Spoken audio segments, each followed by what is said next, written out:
Hello everyone, I'm back again, and this is my personal update that I've been talking about for a little while, I think the last 2 or 3 weeks.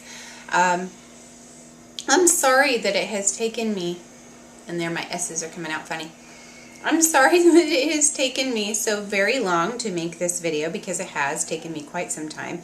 I think I went to the doctor ages ago now, but anyway, as many of you know, I switched to being vegan about 5 months ago, something like that. And so much has changed, just like drastically changed in the last 5 months. I think I talked about that a little bit on my last update, but it affected me personally a great deal. I started exercising extra. Like a lot. I started walking and using my stationary bike and several things all at the same time as my significant other's pay dropped quite a bit. In the winter, overtime is not allowed at his work, so all of his overtime is taken away, and that leaves with us with very little money for food. And because I am feeding different dietary needs for different people, Mark is still dominantly meat protein. I don't try to influence him any other way. That's his thing. So anybody who's getting upset at me for living with a meat eater, I'm sorry. My children kind of range. One of them will eat meat and then the other one won't. So I feed them what they feel it's appropriate to eat, although I would prefer that they were vegetarian. I'm not going to influence them one way or the other. When they get older, I will talk to them about it. Right now, what I do is make sure that we are not buying factory meat. All of our meat either comes from hunting. My father's a hunter. Or it comes from a farm that I have personally checked out right here in I think it's over on the Oregon border, but I know their practices and I'm okay with buying meat from them. I think I've talked about that before. Getting sour cream is like one of the few things that I go ahead and just say there's nothing I can do, because there isn't. I haven't found a company that I feel comfortable with as far as sour cream, so I just have to give in. It's one of their main foods.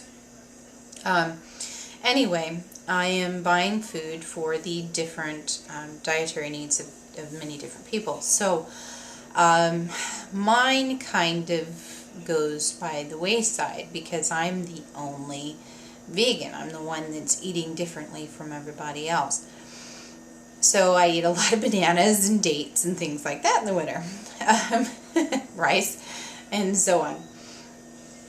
And my weight dropped very quickly. It just kind of, I was eating far less and trying to conserve the amount of bananas and rice and so on that I could buy, trying to eat as minimal as I could of it.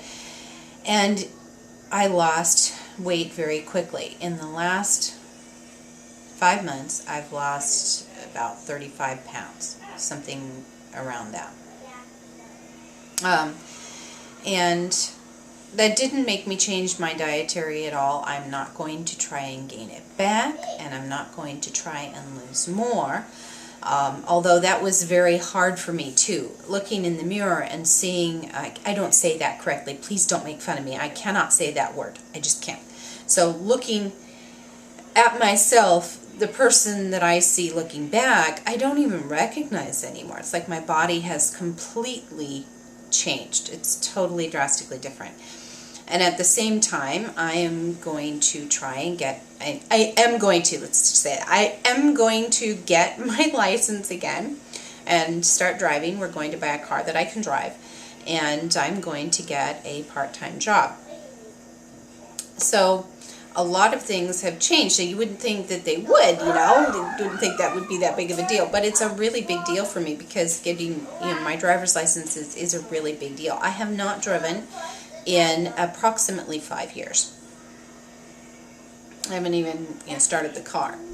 So this is a really big deal for me. Getting the job isn't as big of a deal for me because I will be working for my mother. So the children's lives and what goes on with them isn't going to change a whole lot. Part of the time I will be hiring somebody to watch them.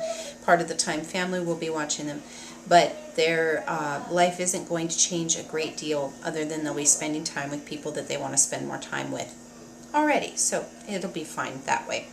As far as my little one goes, I am trying to encourage her to breastfeed less, hence the full coverage dress. If I tell her that, see, I'm not going to show everything, but it's a full coverage dress all the way to my ankles, and I cannot nurse in it. If I'm wearing something that I cannot breastfeed her in, it's a little bit easier to say, I can't breastfeed right now because I'm wearing this. And she will go just a little bit longer without breastfeeding because she's still breastfeeding quite a bit. And eventually she'll become insistent and I will go ahead and go change my clothes so that I can accommodate her breastfeeding again. Because I don't mind. I'm just slowly encouraging her to go longer amounts of time without feeding. And so far that's been working out well. It's not a problem for her. I don't leave her crying or upset or anything like that, and it's not too hard on me, although it is just a little bit. I'll touch on that in just a minute. Another big change is that I thought I was becoming anemic since, I'd lost all this weight and I was eating hardly anything. I figured, I need to go in and have it checked. So I went in and talked to the doctor, and because of the large weight drop, she ordered a full panel workup on me, and it's absolutely incredible. My thyroid is healed, functioning properly.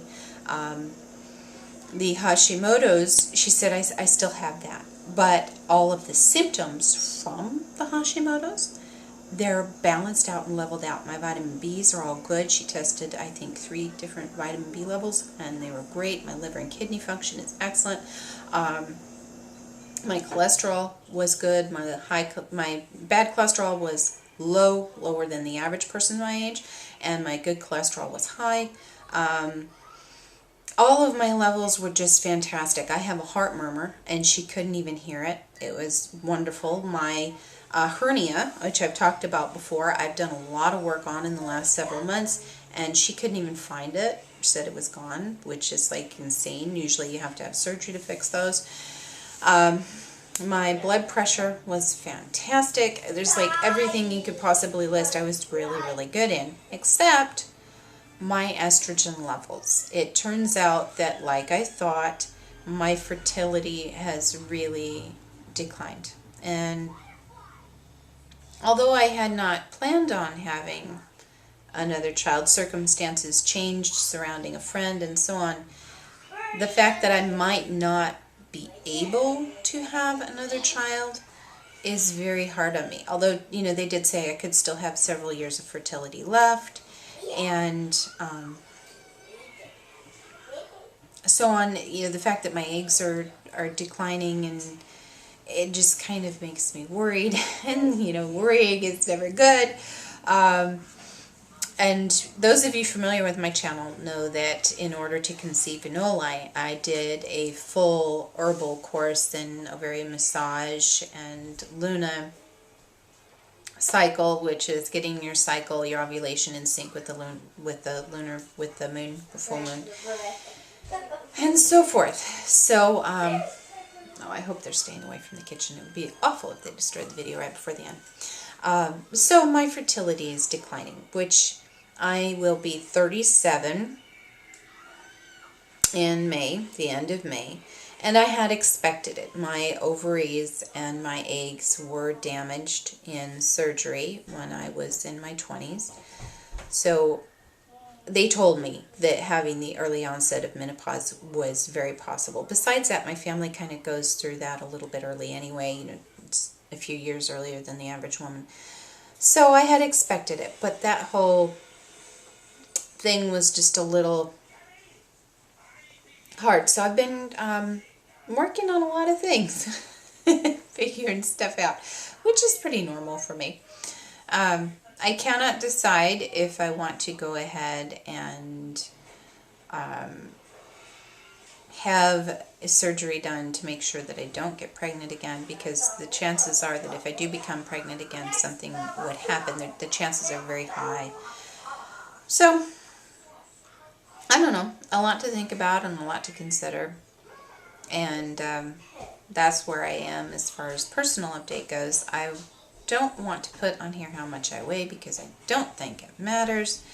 But getting used to the differences in my body has been an incredible change in my mind and so on. And I know this is probably getting really monotonous. But self-confidence is always one of those things that is hard for everybody. And I find myself at a place now in my 30s that I never was able to do when I was younger, where, you know, I can say my self-confidence comes from something besides what I look like physically. But then when your physical changes so drastically and you have to get used to this person, this brand new person all over again, it is a challenge. It is very hard looking at yourself when you thought you knew what you looked like and it turns out you didn't. So, yeah, doing okay that way, and I'm getting there. And getting used to being smaller, that's been interesting too, going to the store and buying a size small instead of a plus size, because I was plus size for a very long time. I've been plus size for a very long time, and I'm buying size small now. It's like insane to me. I'm buying a size small and a medium in so many things. This dress here is an extra small. And it has, the sleeves don't go all the way down. They're like right before the wrist. But it's not a petite, it's just a small. Anyway, I'm not going to show you guys because the color on the camera is coming up really, really weird. It's coming up kind of gack looking, so I'm not going to show you the dress. But anyway, oh no, I knew she was going to do that. I will talk to you guys later, and that's where I am as far as personal update goes. I will be doing a few more videos as time goes on, but today is Monday, so it might be a couple days before I get to another one. You guys have a blessed day and a wonderful day and all that other fun stuff, and I'll talk at you another time. Bye.